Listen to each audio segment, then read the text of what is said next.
This time of year is the wedding season, as young lovers often choose late spring or early summer to celebrate sacramentally their commitment to each other. In an act of profound self gift, they entrust themselves, body, mind, and heart, to each other in loving union. There is another way in which bodies are given to others. Mothers who carry their children within their womb for 9 months share their own body and blood for the nourishment of the new life within.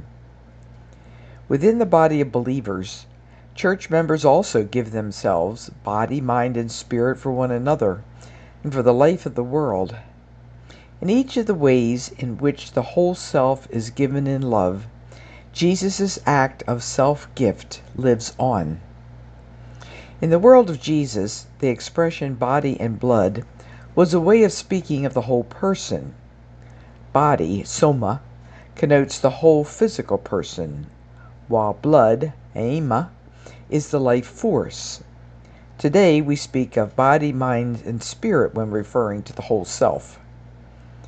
Today's feast day celebrates the gift of Christ, whose entire self was entrusted to us, both in his ministry of preaching and healing, and in his ultimate act of self-surrender in death.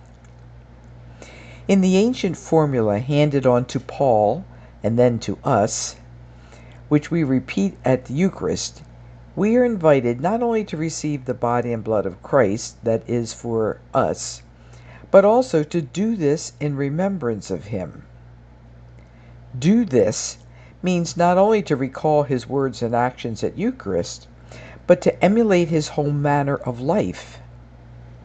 Moreover, remembrance is not simply to call to mind, but to make present again Christ entrusting of himself to us in love.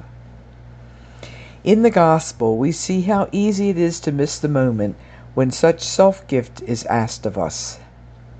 The 12 and the crowd have been with Jesus all day as he's poured himself out in teaching about God's realm, and has restored the bodies of those who needed healing. With the day drawing to a close, the people's physical needs now come to the fore. The 12 suggest to Jesus that he send the crowd into the surrounding villages and farms to find lodging and provisions. Such a move would, indeed, give the hosts in the villages the opportunity to give of themselves in Eucharistic hospitality. Instead, Jesus directs the 12 to their own resources. They are sure there is not enough, and they quickly jump to the option of going out and buying provisions.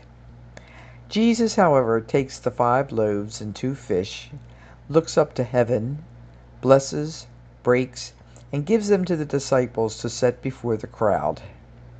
There is plenty for all, and then some. To ask how it happened, did Jesus actually multiply the loaves and fish, or was it a miracle in which everyone was prompted to share with others what they had brought? Is likely not the question the Gospel writer wants us to ask. A better question is, how do we replicate the giving of our whole selves, body, mind, and spirit, to the one who is the source of all nourishment, so that we may be broken open in love for the life of the world? Such self-giving is not possible on our own. It is in the gathered assembly of believers, where we remember Christ's act in sacramental ritual, that we gain strength and give courage to one another to entrust ourselves to this kind of love.